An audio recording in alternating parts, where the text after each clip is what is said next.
I want to report my case to find that man who played with my life. I want to find him because my life now is very hard. I don't have a life now. Ayaan has come to meet the local police chief. She wants to track down the man who tricked her into a sham marriage. Next client. Barrier. Aku jog report. Kesiang. Where is he now?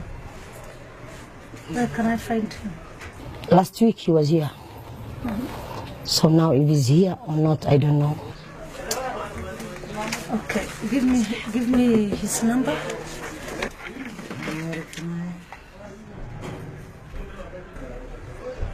Hello, please can you come to my office? My name's Jawahir Mohammed. I am the area chief of Islin North Sublocation, and I have your wife here. Your wife Ayaan Issa Salah, complaining of disowning of your child. Please can you avail yourself in my office? Give me time frame 11 o'clock. Thank you. Okay, welcome. Just wait till you will come.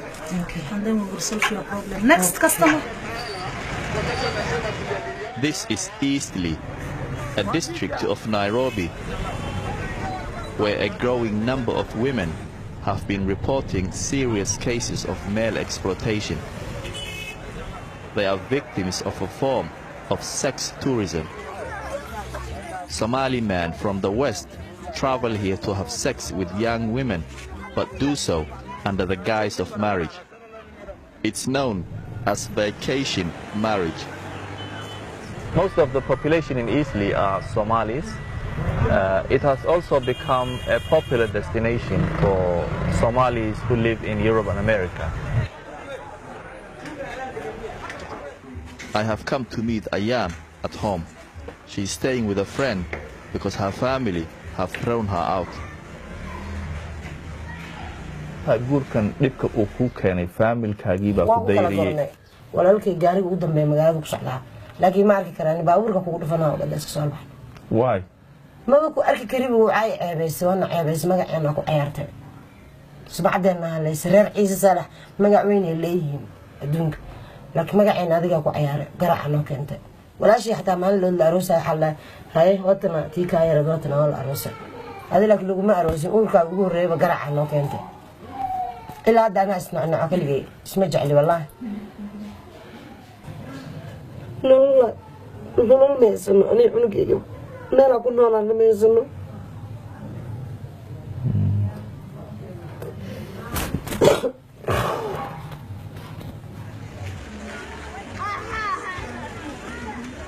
Displaced by war and poverty, many Somalis settled in the West, but they regularly travel back to East Africa. Some of the men who come here use brokers to seek out brides who are virgins or clean, as they call them. To conduct the marriage, all they need are 2 male witnesses and a so-called sheikh to give his blessing. But when the men return to their families in the West, their new brides are abandoned. No longer a virgin, their dignity and honor within society is gone. Yasmin grew up in the Kakuma refugee camp. She moved to Nairobi after losing both her parents. And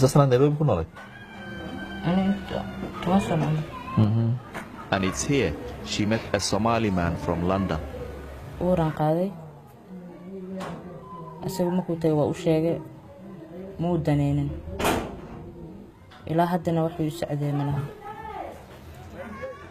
She reported her case to the police and his relatives, but she says he tricked her again.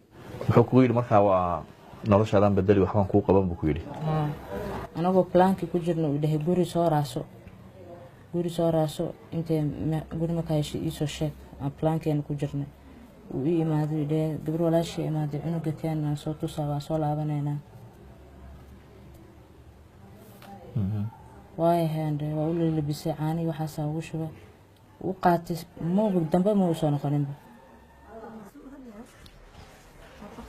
Police are trying to crack down on these so-called vacation marriages.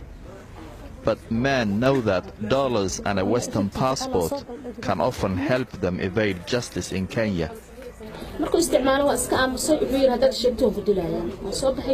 Hello, children officer, how are you? Morning. I have a case whereby the person is an alien from Somalia. The father is nowhere to be seen. Every morning, women queue up to meet Jawahir Muhammad, the only female Somali police chief in Nairobi. She sees more than a dozen women a day complaining about male exploitation.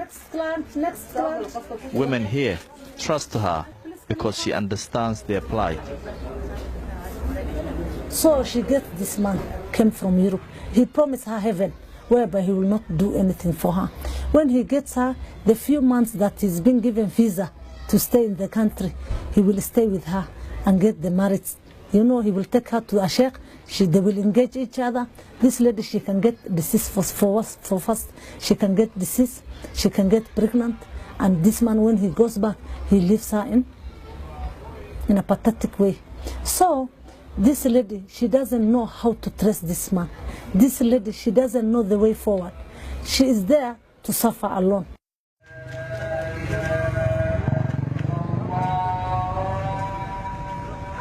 Night after night, we met with men who boasted about marrying young women. None of them wanted to go on camera. But a group of young Somali professionals we met said this practice was an open secret.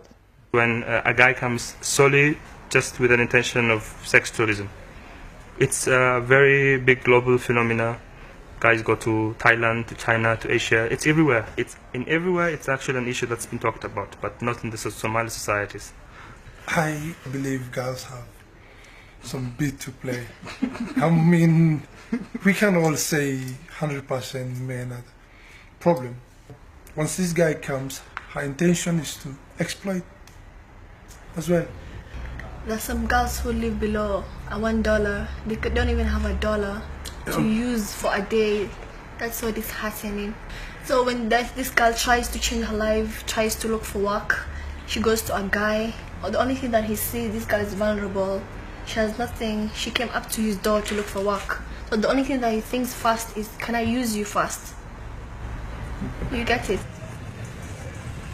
And some of these women end up in Eastleigh's red light district. It's where 17-year-old Jamila works. meeshaan dhammaan soo gasheen qof kale oo Soomaali isli degan soo galaysa malaha aan laakiin unugteeda aan kursanaya aan deganahay magac xun ay ugu dhacsantahay waxay leeyihiin meesha muteynka waa laakiin aniga gabar Soomaaliyeed oo soo galaya meesha unugteeda saaxanaysa aan deganahay. Jamila was only 15 when she met Mahat from America. She was forced into sex work after being abandoned by her family. ninka gabar saaxiibadeeda wiil saaxiib oo qabo ay baranayaan oo wiilkan uu ka helay Mareykanka ku yimaaday adiga soo ugu xirgay wax badan oo ku qarash gareeyay qarash lacag ugu sabeel ninka markuu ismaaciil joogay 3 bilood amal uu baxay. Jamila wanted us to show her face, hoping someone would help her. markaad noloshaada sideed ku dabartaa inaan dambo aqalgayga inta xaaltana ugu dambeeyso ma ku soonaanay wax kastoo diisi waad bacda hela kala dhamaysan lacagtiisa anugteeda waxa soo gadanaa soo gata gurigana iska bixiyo bas. How does it make you feel that Somali men are coming here to abuse young girls? So as a mother, I feel very, very bad to see a woman who have made either a child or does not have a child, but her marriage is not settled. I feel very bad. I could urge those men who are coming to marry, let them fear God and sustain the marriage. Ayan never did hear back from her husband. His 11 o'clock appointment with the police chief never happened. But Ayan hasn't given up trying to find him.